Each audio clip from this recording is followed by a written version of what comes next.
안녕하세요. 만나서 반갑습니다. 역사가 김영준입니다. 병법사 제88부 진주성 함락, 그 최후의 날이라는 주제를 가지고 오늘 여러분과 함께 할까 합니다. 1593년 6월 22일 마침내 일본의 10만 대군이 진주성 공략을 시작을 했습니다. 물론 10만 명이 다 여기 쏟아본 건 아니고 일부 이제 견제하는 병력 다 빼고 실질적으로 진주성을 공격했던 병력은 대략 한 7만 명 정도였던 걸로 추정을 해요. 근데 이것도 절대 적은 숫자는 아니죠. 아무튼 이제 진주성을 사수하는 조선군 입장에서는 전력에서도 절대적인 열세였던 데다가 사실상 외부의 구원을 기대하기 힘든 정말 절망적인 상황이었습니다. 하지만 일단 진주성에 온 사람들은 거의 대부분이 죽음을 각오한 사람들이었죠. 이들은 어쨌든 진주성과 운명을 함께하기로 작정한 상태였고요. 다행히도 진주성은 매우 훌륭한 요새였어요. 그래서 예전에도 제가 한번 지도를 통해서 설명을 드린 적이 있지만 지금 현재 남아있는 진주성은 내성만 남아있어요. 바깥에 있는 외성은 사라지고 거긴 지금은 시가지가 되어 있는 상태이죠. 그래서 이 진주성이 지도를 보시면 알겠지만 남문이 있는 쪽 있죠. 여기가 사실 이제 촉성로가 있는 쪽인데 여기는 남강이 흐르고 있어요. 거기다가 거의 뭐 절벽에 가깝게 언덕이 있기 때문에 사실상 남쪽으로 공격을 하는 것은 불가능합니다. 혹시 뭐 수군을 끌고 와서 견제 정도는 할 수 있겠지만 여기로 이제 공성을 하는 것은 거의 불가능하다고 보시면 되고요. 그리고 이제 서쪽도 이게 꽤 고지대예요. 그래서 서문 쪽도 역시 공성을 하는 데 있어서 굉장히 불리한 그런 험준한 지세라고 볼 수가 있겠죠. 그 다음에 이제 북문 쪽 라인이 여기가 습지대가 펼쳐져 있어가지고 이 북문, 서문, 동문 다 또 참호하고 해자가 또 파여져 있어요. 그런 상황이다 보니까 북문도 역시 공략하기가 만만치 않았죠. 가장 취약 지점이 어디였냐면은 북문에서 동문 쪽으로 가는 지역, 거기가 이제 특히 민가가 많이 있는 지역인데 민가가 많이 있다는 점에서 알 수 있다시피 북문에서 동문으로 갈수록 점점 고도가 낮아져요. 그래서 경사가 낮아지는 면도 있고 또 이 동문 지역이 약간 무리하게 확장 공사를 한 지역이에요. 그래서 동문 자체가 방어 면적이 넓은 데다가 지대가 낮고 또 너무 무리하게 확장 공사를 한 지역이라서 가장 이제 이 진주성의 취약 지점은 동문이라고 볼 수 있습니다. 물론 동문도 당연히 참호와 해자로 보호를 받고 있어요. 근데 어쨌든 이제 진주성 수성 측은 이 동문의 취약 지점만 집중 방어하면은 아주 승산이 없지는 않다라고 생각을 했다라는 거죠. 공성전이 시작이 되자 일본군은 자신들이 자랑하는 철포 부대를 앞세워서 맹렬한 조총 사격을 퍼붓기 시작합니다. 하지만 이미 전쟁이 일어난 지도 1년이 지난 시점이죠. 조선군도 이제 조총이라면 이골이 났어요. 왜냐면 저 조총이 연속해서 쏠 수 있는 무기도 아니고 아무리 열을 지어서 쏜다고 하더라도 중간에 틈이 있다. 그래서 조총이 발포될 때는 일단 숨어있고 엄폐물 뒤에, 그리고 조총 발포가 끝나고 다음번 사격자가 올 때까지 그 틈새를 이용해서, 특히 조선군은 활을 많이 쐈으니까 활은 속사가 가능하잖아요.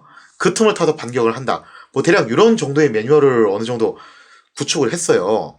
그래서 이제 조선군도 조총이 발사됐을 때 그 폭음에 놀라가지고 개전초기처럼 와르르 무너지는 그런 참사는 더 이상 일어나지는 않았다는 겁니다. 결국 일본군의 1차 공세는 이렇다 할 성과를 거두지 못한 채 일단 물러나게 됩니다. 근데 일본군도 사실 단지 조총 사격만으로 성을 함락할 수 있을 것이다 라고 기대하지는 않았어요. 당연히 이 사람들도 바보는 아니니까 그것만 가지고서 될 거라고 보지는 않았죠. 따라서 조총은 거들 뿐이었고 조총 사격의 진짜 목적은 다른 곳에 있었습니다. 아무래도 조총 사격이 가해지게 되면은 수성군은 잠시 몸을 엄폐물에 숨겨야 됐어요. 그리고 그동안에 반격을 가하기 어려운 틈새가 생긴다는 거죠. 그 틈을 노려서 일본군은 진주성의 참호와 해자들을 하나하나 메우는 작업을 하게 됩니다. 특히 일본군이 전국시대 때 공성전을 한두 번 해본 게 아니기 때문에 이런 참호 해자 메우는 것도 이골이 나 있어요, 얘들도. 그래서 결국 며칠에 걸쳐서 진주성의 해자를 어느 정도 메꾸는 데 성공을 했다라는 거죠. 자, 6월 25일이 됐습니다. 어느 정도 진주성의 해자가 메꿔지자 일본군은 진주성의 취약 지점인 동문을 집중 공격하기 시작을 합니다. 일본군은 진주성 동문에 토산을 쌓아서 누각을 설치했고 이곳에 올라가가지고 성을 내려다보면서 조총 사격을 가하기 시작을 했다는 거죠. 하지만 이러한 종류의 공성법은 이미 1차 진주성 전 때도 한번 겪어보는 상황이었고 그래서 전혀 그렇게 새로운 방식은 아니었어요. 당연히 여기에 대해서 매뉴얼도 있었죠. 그래서 조선군도 똑같이 토산을 쌓은 다음에 그 위에다가 총통을 거치해놓고 일본군이 쌓아놓은 누각을 격파를 하는 방식으로 대응을 하게 되었다는 겁니다. 자, 이상의 내용을 사료를 통해서 한번 같이 살펴보도록 하겠습니다. 이때 와서 적은 첨어의 물을 빼내고 흙을 메워 큰 길을 만들었는가 하면 곧장 성 밑을 파서 장대의 큰 돌을 운반해 갔다. 성 위에서 시석이 어지럽게 떨어졌으나 적은 죽음을 무릅쓰고 모여들어 꼭 허문 뒤에야 그만두려 하였다. 그러니까 이때 공격했던 일본군도 대강 설렁설렁 한 게 아니라 정말 얘들도 죽기 살기 공격을 해왔다는 걸 알 수 있어요. 왜냐면 이게 도요토미 히데요시가 좀 서슬퍼런 명령을 내렸어야죠. 그 다음 날은 3차례 전투에서 3번 모두 물리쳤으며 그날 밤에는 4차례 접전하여 모두 물리쳤다. 그러니까 진짜 하루에도 거의 뭐 5번씩 그렇게 치고 빠지고 이런 공성전이 맞물려서 일어났다는 거죠. 그 다음날도 그래야 하였는데 탄환과 화살이 서로 빗발치듯 하여 성 안팎의 죽은 자의 수요를 헤아릴 수 없었다. 그러니까 수비를 하고 있는 조선군도 피해가 컸고 공성 측인 일본군도 피해가 상당히 컸다라는 거예요. 이게 어떻게 보면은 1차 세계대전 때 그 베르댕 전투하고 약간 좀 유사한 면도 있거든요. 베르댕 전투 때 이런 표현을 쓰기도 했어요. 양쪽 다 분쇄기에다가 군인을 한 명씩 집어넣어가지고 먼저 떨어진 쪽이 지는 거다. 그런 말이 나올 정도로 그러니까 무조건 공격, 무조건 수비. 그러면서 정말 여기서 많은 쌍방간의 전사자가 발생을 했다는 거죠.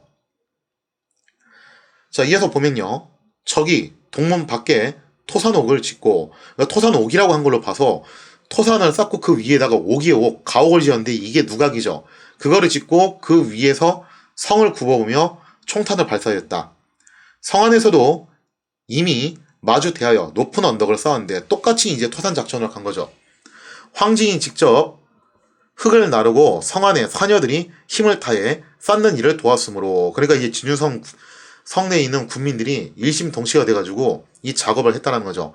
하룻밤에 끝마쳤다.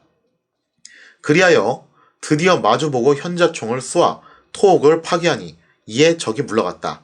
그러면서 일본군의 초반 공세를 조선군이 적절하게 대처를 하면서 잘 막아내게 됩니다.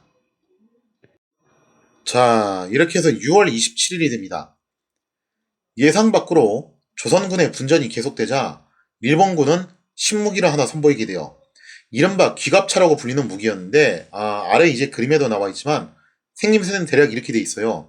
두꺼운 나무로 지붕을 만들고 그 위에 소가죽을 여러 겹 씌운 일종의 장갑차였다는 거죠. 이 귀갑차는 어떤 역할을 하는 것이었냐? 일본군은 이 귀갑차를 앞세워서 조선군의 공격을 막아내면서 성벽까지 접근을 합니다. 그리고 나서 성벽까지 가가지고 거기서 이제 성벽을 파서 돌을 빼내는 그런 형태의 무기였다는 거죠. 그러니까 공성용 장갑차라고 볼 수가 있는데 이 귀갑차를 모는 병사들도 전부 이제 철갑을 입혀놨다고 돼 있어요. 자, 그렇게 해서 상당한 방어력을 갖춘 형태의 공성용 장갑차인 귀갑차를 동원을 해서 진유성을 공격했다는 거죠. 하지만 진유성이 수비대도 만만치 않아가지고 바로 이 귀갑차를 어떤 식으로 막아야 되는지를 파악을 해요. 참고로 이제 그 위에 소가죽으로 이제 덮었다라고 돼 있잖아요. 그게 그냥 소가죽이 아니고 정확하게는 물 같은 거 이제 많이 뿌려놓은 형태의 소가죽이에요. 그래서 불화살을 쏘더라도 쉽게 불이 옮겨 붙지 않도록 그렇게 장치를 했다는 거죠. 그래서 무턱대고 불화살을 쏘면 안 되고 이런 건 어떻게 되냐면은 정말 무거운 돌, 그러니까 애지간한 돌 가지고는 안 돼요. 정말 무거운 거의 뭐 바위덩어리 수준을 갖다가 굴려가지고 뽀갠 다음에 나머지 이제 잔해들을 불화살로 태워가지고 소각시키는 방식으로 가야 됐다는 거죠. 특히 조선군 내에서는 아주 명사수들이 많이 있어가지고 어떻게 또 저거 상자 안에서 끌고 가는 일본군 병사를 그것도 철갑까지 입혀놨는데 그걸 또 정확하게 저격을 하기도 하고 그런 식으로 귀갑차를 막아냈다라고 하죠. 자, 이렇게 해서 일본군의 공성을 또다시 좌절을 시킵니다. 자, 귀갑차와 관련돼가지고 나와 있는 사료 한번 내용 보시면요. 적은 또 나무 궤를 만들어 쇠가죽을 입힌 뒤 각자 짊어지기도 하고 이기도 하면서 탄환과 화살을 막으면서 성을 무너뜨리려고 전력을 기울였다. 이에 성 위에서는 비 오듯이 활을 쏘고 큰 돌을 연달아 굴려서 여기서 이제 핵심은 큰 돌이에요. 그걸 굴려서 이제 격퇴시켰다는 거죠. 그러니까 일반적인 화살은 다 막아낼 것이고 불화살도 물을 잔뜩 먹인 소가죽을 붙였기 때문에 불이 차를 옮겨붙지 않아요. 그렇기 때문에 이런 것을 뽀갤 때는 결국에는 뭘 하는 수밖에 없다.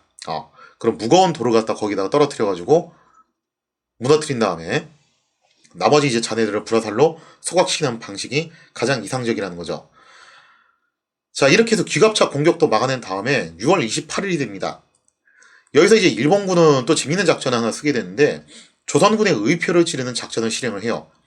아무래도 진주성의 취약 지점이 동문이었잖아요. 그래서 동문에 집중적으로 공격이 이뤄질 수밖에 없었다는 거죠. 당연히 조선군 수비대도 주로 동문을 집중적으로 방어를 하고 있었습니다. 그에 비해서 서문은 지대가 상대적으로 높았기 때문에 공성에 어려움이 있었어요. 그래서 일본군도 그다지 큰 공성을 가하지 않았던 것이었는데, 따라서 조선군도 이제 반대로 생각해보면은 서문 쪽에 대한 방비가 상대적으로 허술할 수밖에 없었다는 거죠. 자, 그래서 일본군은 바로 이 의표를 찌르는 이른바 성동격서 전략을 실행을 하게 됩니다. 즉 동쪽을 치는 척하면서 서쪽을 진짜로 친다, 이런 작전이죠. 자, 그런데 진주성의 수성장이었던 황진, 또 요분이 진짜 역전의 용사였거든요. 역시 역전의 용사답게 일본군의 의표를 눈치를 채요. 바로 그러면서 곧바로 서문으로 달려가서 방비를 강함으로써 황진의 지휘하에 조선군은 서문으로 밀고 들어오는 일본군을 훌륭하게 막아내는 데 성공을 하게 됩니다. 여기까지 보면은 아직까지는 순조롭게 계속 진행이 되고 있는데, 진짜 이 부분에서 불행한 사고가 터지게 돼요. 사실 뭐 서문이 안 뚫리니까 다시 일본군이 뭐 북문을 치기도 하고 그러면서 계속 이제 진주성을 공략을 하는데, 여기까지는 잘 막아내고 있었어요. 자, 그러자 이제 황진이 일본군이 어느 정도 물러난 다음에 적군의 피해가 얼마나 이제 발생을 했는가를 확인해 보려고 성문을 이제 쭉 순시로 돌면서 성벽 위로 몸을 살짝 노출시켜가지고 한번 이제 성 밖을 살펴본 거예요. 그래서 적의 전사자 수를 갖다 헤아리고 있었는데, 바로 그때 어디선가 날아온, 하여튼 그 진주성 지키는 사람들은 꼭 여기서 이제 많이 당하더라고요. 어디선가 날아온 유탄에 의해서 황진이 유명을 달리하게 되었다는 거죠. 수성장 황진이 전사함에 따라 진주성 수비대는 사기가 정말 크게 떨어지게 됩니다. 황진은요, 일찍이 황윤길, 김성이라고 같이 일본의 통신사로 갈 때 수행 무관으로 따라갔던 인물이에요. 그러면서 황진은 통신사를 마치고 돌아오는 길에 일본도 두 자루를 삽니다. 다른 사람들은 온갖 신기한 물건 사는데 정신없었는데 황진은 일본도만 딱 두 자루 사고 끝내요. 그러면서 주변에서 물어보니까 왜 하필 그것만 그렇게 사고 끝내냐. 그랬더니 황진이 이렇게 대답을 했대요. 머지않아 일본이 쳐들어올 것이 분명하니까 그때 내가 이 칼로 모두 쳐부수겠다. 그렇게 이제 아주 대범한 모습을 보여줬던 인물이 황진이었습니다. 그 후에 황진은 이치전투에서 맹활약을 했으며, 이로 인해서 진주성 수성군 입장에서는 정말 황진에 대한 의존도가 높을 수밖에 없었어요. 그런데 하필이면은 그 의존도가 높았던 황진이 전사하게 됨에 따라서 진주성 수비대는 크게 술렁거리기 시작을 합니다. 진주성 수성군은 급한 대로 총책임자인 진주 목사 서혜원에게 황진을 대신해서 당신이 성을 돌면서 군사들을 위무를 해라, 그렇게 이제 하는데, 여기서 또 일이 꼬이게 되죠. 제가 이제 지난 시간에 설명드렸다시피 하여튼 이 사람이 원래 성 밖에 있다가 진주성 공격당한다는 소식을 듣고서 진주 목사로서의 책임을 다하기 위해서 성 안으로 들어왔다. 그 용기는 가상해요. 우리가 그거는 좀 인정을 해주자고 했죠. 그런데 이분도 좀 문제가 있었어요. 천상 이 사람은 문관이다 보니까 이런 사투가 벌어지는 전장에 적응을 못한 것 같아요. 그래서 서혜원이 진주성까지 들어온 용기는 가상했는데 서혜원이 발휘했던 용기는 거기까지가 끝이었습니다. 서혜원은 순성장으로 임명되자마자 바로 겁을 내면서, 이 이전부터 계속 이제 그런 좀 겁쟁이스러운 행동을 하기는 해요. 근데 어쨌든 간에 이제 황진이 죽으니까 더 겁을 내는 거죠. 그러면서 이 돌아다니면서 이 양반이 울고 다니는 통에 오히려 수성군의 사기가 더 저하되고 말았다는 거죠. 자, 이렇게 되자 경성 우병사 최경희는 완전히 이제 격분을 하게 되죠. 그래서 서혜원의 비겁한 행동에 격분한 최경희는 결국 서혜원을 붙잡아서 참아려다가 주변의 만류를 일단 그만두게 됩니다. 지금 현재 상황이 좋지 않은데 어쨌든 지휘관 한 명을 이런 식으로 죽이면은 그거 좀 악영향을 미치지 않겠냐 이거죠. 자, 그래서 최경희는 이대로 서혜원을 순성장으로 임명하면은 오히려 사태가 더 심각해질 것을 우려해서 급한 대로 급은 낮지만 사천 현감 장윤을 순성장으로 임명을 하게 되죠. 물론 장윤도 황진 못지않게 꽤 유능한 인물이었는데 하여튼 여기서 이제 이게 꼬이려다 보니까 이렇게 되는 것 같아요. 순성장으로 임명된 장윤이 또 얼마 안 가서 전사를 하게 돼요. 그러면서 진주성 수비대는 그야말로 패닉 상태에 빠지게 되었다라는 거죠. 자, 이상의 내용을 사료를 통해서 살펴보면요. 적이 언덕 5을 동서두문 위에 한꺼번에 쌓고 대나무를 엮어 책을 만든 뒤 비오듯 총을 쏘아대니 성 안에는 죽는 자가 매우 많았다. 그러니까 동문뿐만 아니라 서문을 동시에 공격을 했는데 이때 이제 일본군이 사용했던 게 동문을 공격한 척 하면서 뭔가 좀 상대적으로 방비가 허술할 것이라고 예상되는 서문을 전격적으로 공격해 들어간 거예요. 근데 어쨌든 이거를 갖다가 황진이 적절히 대처를 해가지고 어찌어찌 막아냈거든요. 자, 그래서 그 이하 내용을 보면요. 황진이 순행차 이곳에 이르렀다가 이렇게 성벽을 쭉 돌고 있었는데 성 아래를 굽어보고 말하기를, 그러니까 적군의 피해가 어느 정도 되는지를 파악하기 위해서 잠깐 성벽 위로 몸을 노출시켰던 거죠. 적의 시체가 참호에 가득하니 죽은 자가 거의 1천여 명은 되겠다 하였다. 라고 이제 한참 이제 이거를 보고 있었는데, 그런데 이때 적 한 명이 성 아래에 잠복해 있다가 위를 향해 철안을 쏘았는데 조총을 쐈죠. 판순을 뚫고 진의 이마에 맞아 진이 즉사했다. 그러니까 생각보다 거리가 가까웠던 모양이에요. 분명히 투구를 쓰고 있었는데 그 투구를 관통해가지고 이마를 뚫고서 들어가가지고 황진이 그 자리에서 전사하게 되었다는 거죠. 황진은 용약이 여러 장수 가운데 으뜸이었으므로 성안에서 그를 의지하였는데 그가 죽자 성안이 흉흉해지며 두려워하였다. 이에 서예원이 그를 대신하여 무리를 이끌었는데 그는 겁에 질린 나머지 혼이 빠져 갓을 벗은 채 말을 타고 울면서 돌아다녔다. 그러니까 상황을 수습하라니까 상황을 더 악화시켜버렸죠.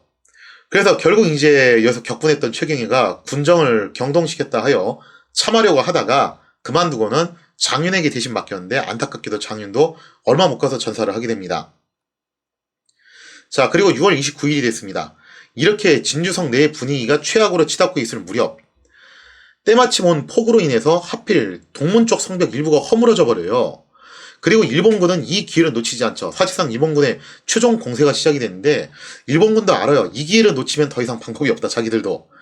왜냐면 일본군도 이렇게 엄청난 대병이 왔으니까 보급 문제 있을 거고 또 이렇게 버티는 날짜가 계속 길어지게 되면은 조명연합군도 분명 무슨 행동을 할 거란 말이에요. 자기들도 시간이 많지는 않아요. 마냥 이렇게 있을 수가 없기 때문에 이게 마지막 기회라는 걸 아는 거예요. 그래서 그야말로 이제 총 공세를 퍼붓게 되는데 이때 이제 김해부사 이종인이 사력을 다해서 이것을 저지하는데 성공을 합니다. 그러나 그 사이에 정말 뜻밖의 곳이 뚫려요. 사실 수성 측은 동문을 막으면 된다라고 생각했거든요. 동문은 어떻게 막았어요. 마치 이제 반지의 제왕 2에 나오는 장면처럼 정말 이제 사력을 다해가지고 동문을 어떻게 막기는 막았는데, 그런데 그 사이에 일본군이 쥐갑차를 동원해서 북문을 공략해 들어갔고 뜻밖에도 북문 쪽이 뚫리게 됩니다. 그러면서 진주성의 운명은 이렇게 결정이 나게 되었다는 거죠. 자, 북문 쪽의 성벽이 붕괴되자 사실 일본군도 그동안 얼마나 짜증이 났겠어요. 자기들도.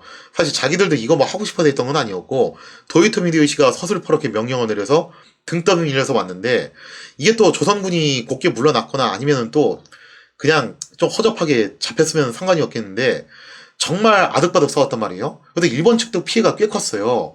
그러니까 이제 일본군도 여기서 이제 전쟁 스트레스가 그게 다랬겠죠. 자, 그래서 북문 쪽 성벽이 붕괴되자 분노한 일본군은 마치 노도처럼 성벽을 짓밟으면서 진주 시내로 난입을 합니다. 그리고 진주성의 수성군도 알아요. 어차피 지금 이거 항복해도 거의 소용없는 상황이고 이건 우린 다 죽는 수밖에 없다. 그래서 역시 끝까지 항복을 거부하고 곳곳에서 시가전을 벌이면서 치열한 저항을 이어갔다는 거죠. 진주성의 지휘부는 촉성루를 최후의 보루로 삼아서 마지막 일전을 준비하게 됩니다. 그래서 아래 보이는 그 사진이 촉성루고 제가 예전에 여기 가가지고 이제 한 컷 찍은 건데요. 이때가 이제 거의 뭐 삼복더위였을 때였어요. 그해 최고로 더운 날이었는데 그래도 진짜 이날을 잊을 수가 없어요. 노론쟁이하고 같이 여기를 갔는데 너무 더워가지고 진주성을 결국에는 다 못 돌았어요. 그냥 할 수 없이 이제 진주가 성 안에 있는 그 박물관에 가가지고 시간을 좀 이제 보내다 나왔는데 그나마 이제 돌 때도요 너무 날씨가 더워서 지금도 생각나는 게 그 설레임이라는 그 팩이 들어가 있는 아이스크림 있잖아요, 그죠? 그거를 하나씩 사가지고 얼음찜질하면서 먹지는 않고 그걸로 얼음찜질하면서 돌아다닐 정도로 그날 무지하게 더웠어요. 근데 촉성로에 갔더니 여기는 깜짝 놀랐어요. 정말 시원하더라고요. 강바람이 얼마나 시원한지 에어컨이 따로 필요 없어요. 근데 진작에 여기로 갈 걸 그랬어. 여기를 제일 마지막에 갔는데 여기 갔더니 이제 진주 시민들이 와가지고 여기서 피서를 즐기고 있더라고요. 저희도 이제 이 안에 들어가서 좀 쉬고 있었죠. 근데 이제 3, 4, 5 모여가지고 이제 앉아 있는데 진주 시민들은 진짜 이 진주성 전투 두 차례 걸쳤던 이 전투에 대해서 자부심이 지금도 대단해요. 근데 지금도 이렇게 3, 4, 5 모여 있으면은 꼭 진주성 전투 이야기가 나와요. 특히 좀 이제 연세 좀 있으신 분들이 먼저 운을 떼가지고 스토리를 딱 진행합니다. 그러면서 이제 이때 이런 장엄한 전투가 있었다라는 것을 막 일장연설을 하는데 다들 여기에 대한 그 자부심이 정말 대단하시더라고요. 사실 제가 볼 땐 그런 자부심 가질 만한 전투이기도 해요. 그래서 이제 결국 그날 온종일 벌어진 사투 끝에 진주성 수비대는 전몰되고 지휘부는 일본군의 포위망에 갇힌 채 이 촉성로에서 마지막 이제 최후 클라이막스를 장식하게 되었다라는 거죠. 마치 콘스탄티노플이 무너지는 그날을 연상케 하는 하루였습니다. 자, 이상의 내용을 사료를 통해서 살펴보면 이렇습니다. 29일 동문의 성이 비로 인해 완전히 무너지자 적의 무리가 개미떼처럼 기어올랐다. 종인이 신병과 더불어 활과 화살을 놓아두고 칼과 창을 가지고 육박전을 벌여 죽인 적의 시체가 구름처럼 쌓이니 적이 이에 물러갔다. 그러니까 반지의장 2 보면은 거기서 성벽 이제 무너지고서 적군 세대어 들어오니까 특히 레골라스하고 이제 엘프 군대가 막 거기 막 틀어막잖아요. 그죠? 그런 것처럼 이제 막은 거예요. 적이 창의사가 지키는 서쪽과 북쪽 성문이 병력이 미약하다는 것을 알고 이에 대군을 모아 힘을 다해 공격해 올라가니 창의군이 제대로 버텨내지 못하겠다. 자, 그러면서 뜻밖에도 북문 쪽이 뚫리게 되는데 적이 드디어 성에 올라 병기를 휘두르니 성벽을 지키던 군사들이 흩어져 촉성로로 들어가게 됩니다. 서예원은 먼저 달아나 숨어버렸다. 그러니까 이 양반은 하여튼 이 점은 비판받을 첨이죠. 마지막까지 이제 비겁한 행동을 해요. 그러니까 이 사람 용기는 성에 들어올 때 다 쓴 거예요. 그리고 이제 김천일, 최경희, 고종우 등과 청당에 나란히 앉아서 말하기를 여기를 우리들이 죽을 장소로 합시다 하였다 하면서 이제 최후의 클라이막스가 다가오고 있습니다. 마지막 순간이 오자 김천일은 자신의 아들 김상건과 자결을 결심합니다. 김천일은 갑옷의 무게가 버겁다라고 할 정도로 굉장히 허약한 체질이었어요. 하지만 정말 의기는 누구보다도 굳셌다는 거죠. 그래서 김천일은 임금이 있는 북쪽을 향해 절을 한 후에 자신의 아들과 함께 남강에 투신함으로써 생을 마감합니다. 이에 최경희와 고종우도 김천일의 뒤를 따라서 생을 마감했다는 거죠. 특히 고종우 같은 경우는 자신의 아버지하고 같이 고경명과 함께 금산 전투에서 참전을 했었고 그때 이제 자신의 아버지가 전사했잖아요. 결국 이 고씨 집안은 임진왜란때 모조리 순절을 하게 돼요. 그리고 김준민 이하 장수들은 마지막까지 분전을 하는데 아까운 건 또 이제 김준민이었죠. 이 사람도 꽤 획혁한 공을 세웠던 장수였는데 김준민은 이번도 이 반지의장 그 2의 마지막 장면하고 좀 유사해요. 마지막에 이제 결국 로한 군대가 최종적으로 이제 내성에 갇혔을 때 근데 로한 국왕과 이제 주인공 일행이 마지막 돌격을 감행하잖아요. 그죠? 그것처럼 김준민이 말을 타고 달려나가면서 진짜 좌우로 칼을 휘두르면서 삼국지에 나오는 그 장수들처럼 막판에 이제 무쌍을 한번 찍어요. 근데 뭐 그렇게도 혼자 힘으로 얼마나 이게 전세를 역전시키겠어요. 그렇게 마지막까지 분전을 하다가 김준민은 여기서 이제 장렬하게 전사를 하게 됩니다. 특히 이종인의 경우에도 마지막까지 정말 치열하게 싸웠는데 막판에 정말 대단합니다. 무려 적병 2명을 헤드락을 건 다음에 남강으로 끌고 가가지고 거기서 동반 투신 자살을 함으로써 정말 장렬한 최후를 맞이하게 되었다는 거죠. 실질적으로 이제 진주성의 총책임자였던 진주목사 서예원은 전투 도중 내내 겁에 질려 있다가 결국 이제 비참한 최후를 맞이하게 됩니다. 아직 전임자인 김시민이 전사한 것을 몰랐어요, 일본군은.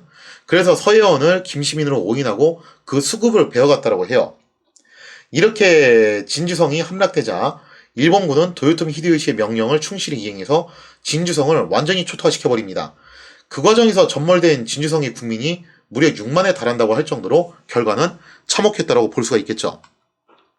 물론 6만여 명의 진주성 국민들이 모두 몰살당한 것은 아닐 거예요. 이 중에서 상당수는 포로로 끌려갔는데 개 중엔 또 이제 정말 운이 좋았던 극소수는 탈출에 성공하기도 했어요. 그래서 이건 실록에도 이제 탈출한 사람들이 있다는 얘기를 봐서 운이 좋았던 몇몇은 탈출에 성공하고 한 반수 정도는 죽고 반수 정도는 아마 포로로 끌려갔던 것 같아요. 왜냐면 일본에는 노예시장이 있기 때문에 이게 다 돈이거든요. 따지고 보면은. 그래서 다 몰살시키진 않았을 거고 아마 포로로 끌려간 사람도 꽤 있었겠죠. 또 많은 진주의 여성들의 경우에는 절개를 지키기 위해서 남강에 투신하는 것을 선택하기도 했습니다.